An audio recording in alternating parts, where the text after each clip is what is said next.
The North Vietnamese army put a bounty on his head worth thousands of dollars, more than they offered for any other American in the entire war. Entire units were deployed with one mission: find this one Marine and kill him before he kills again. They never found him. His name was Carlos Hathcock, and the reason they feared him will make you understand why some men are simply built differently. The Hunter in the Grass, South Vietnam, 1967. The jungle is dead quiet. No birds, no insects, nothing moving. Just heat, thick air, and the kind of silence that tells every living thing in the area that something dangerous is close.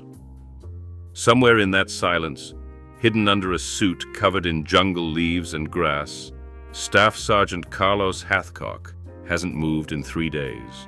No real food, no standing up, no sound. He has been crawling through enemy territory 1 inch at a time, only moving when the wind blows the grass, freezing when it stops. 3 days of this. Most men couldn't last 3 hours. 50 yards ahead of him, surrounded by a full company of North Vietnamese soldiers who have no idea death just crawled into their camp, is a North Vietnamese general. One of the most important targets the entire American military has been hunting. Hathcock lines up his shot. 1 mile, 1 bullet, 1 chance. But to understand how a poor kid from the Arkansas backwoods ended up alone in enemy jungle doing something no other sniper in the history of American warfare had ever attempted, we need to go back to the beginning. Back to a boy who learned to hunt before he learned to read. Back to the moment that turned a gift into a weapon. What happened next in that Vietnamese jungle would become the most legendary single shot in Marine Corps history, and it almost cost him everything.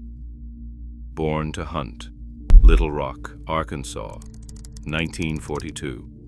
Carlos Norman Hathcock was born into poverty so complete that it shaped every single decision he ever made afterward. His parents divorced when he was young. His mother struggled. And Carlos found himself spending long stretches of time with his grandmother in the Arkansas backwoods, a place where if you didn't hunt, you didn't eat. He picked up his first rifle at 7 years old. By 10, he was the best shot anyone in his county had ever seen. Not just good. Unnaturally, impossibly precise, in a way that made grown men put down their own rifles and just watch. He had a stillness about him when he aimed, a complete absence of the trembling, breathing, heartbeat interference that ruins most shooters, that seemed less like a skill and more like a physical characteristic he had simply been born with. He wasn't shooting for sport. He was shooting because his family needed to eat. That difference matters, because Carlos Hathcock never learned to think of a rifle as a hobby or a competition. He learned to think of it as the tool that stands between the people he loved and the consequences of failure. By 17, he had one goal: the United States Marine Corps. He enlisted in 1959 at 17 years old and immediately became the best shot his drill instructors had ever seen. Not the best recruit, the best shot, full stop.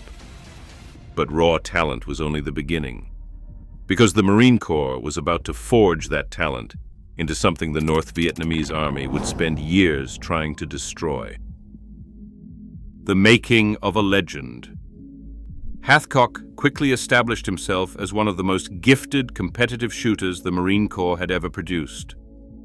He won the Wimbledon Cup in 1965, the most prestigious long-range shooting competition in the United States, a victory that announced to everyone paying attention that this quiet man from Arkansas was operating on a completely different level. But competitions were never what drove him.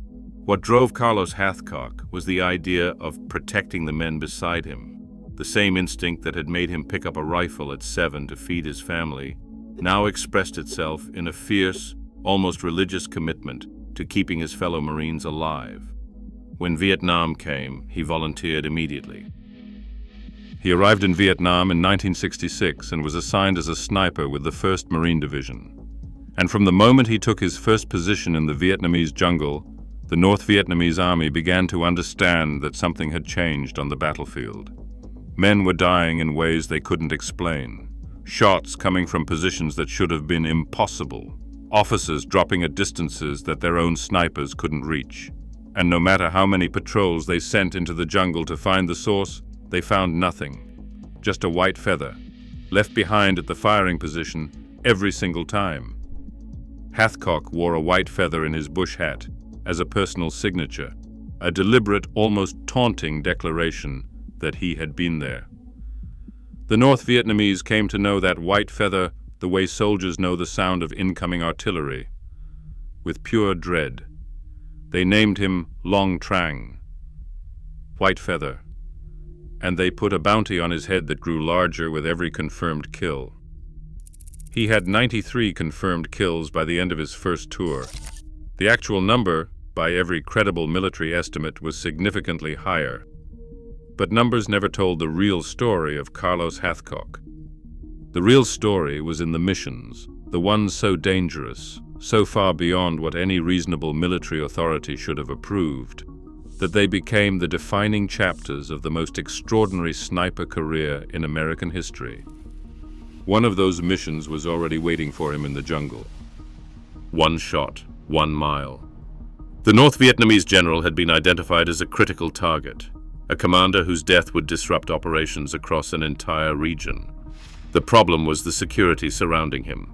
An entire company of soldiers, rotating patrols. No approach that didn't risk immediate detection and death. Every conventional solution was impossible. Hathcock proposed the inconceivable. He would crawl through enemy-controlled jungle for 3 days, position himself within range, take the shot, and crawl back out, alone, with an entire enemy company between him and safety.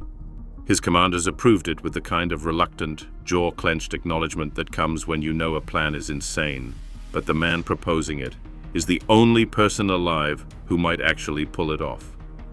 For 3 days, Hathcock moves through the jungle 1 inch at a time. The enemy patrols pass within feet of him. Once, close enough that a North Vietnamese soldier nearly steps on his hand. Hathcock doesn't move, doesn't breathe, becomes part of the jungle floor itself through sheer force of will. On the 3rd day, he reaches his firing position.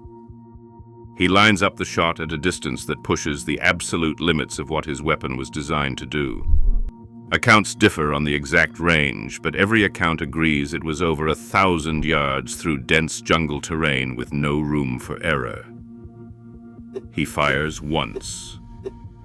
The general drops.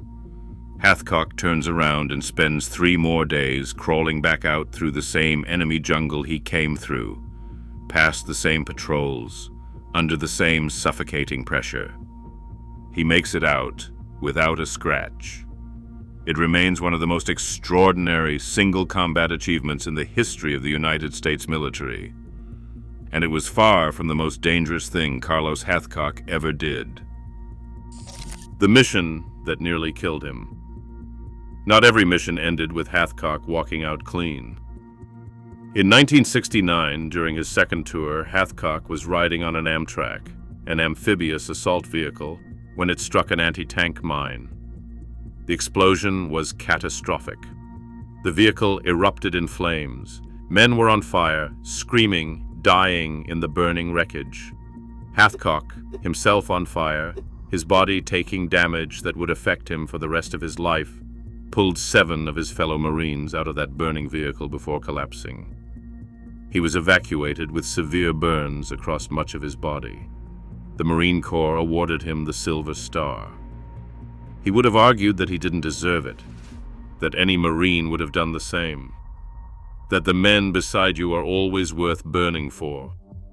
That was the part of Carlos Hathcock that the confirmed kill count never captured. The cost of war. The burns from that explosion never fully healed. And years later, Hathcock was diagnosed with multiple sclerosis, a disease that slowly dismantled the body that had once moved through enemy jungle like a ghost. He was medically retired from the Marine Corps in 1979.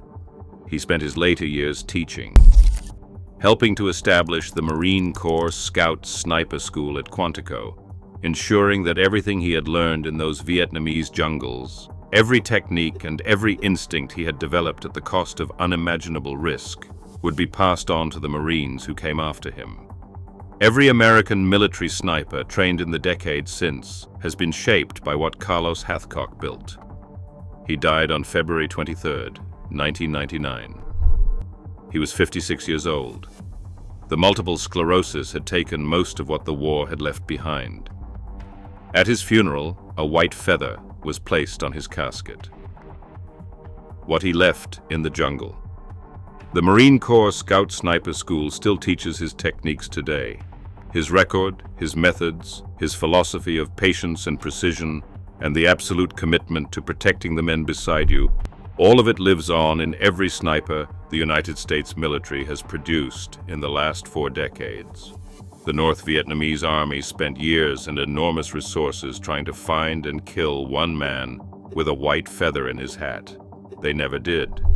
He came home on his own terms, damaged, burned, sick, but home, and somewhere in the Vietnamese jungle, in the places where the grass still moves strangely when the wind blows, where the birds still go quiet for no reason anyone can explain, the ghost of Carlos Hathcock is still out there, still waiting, still watching.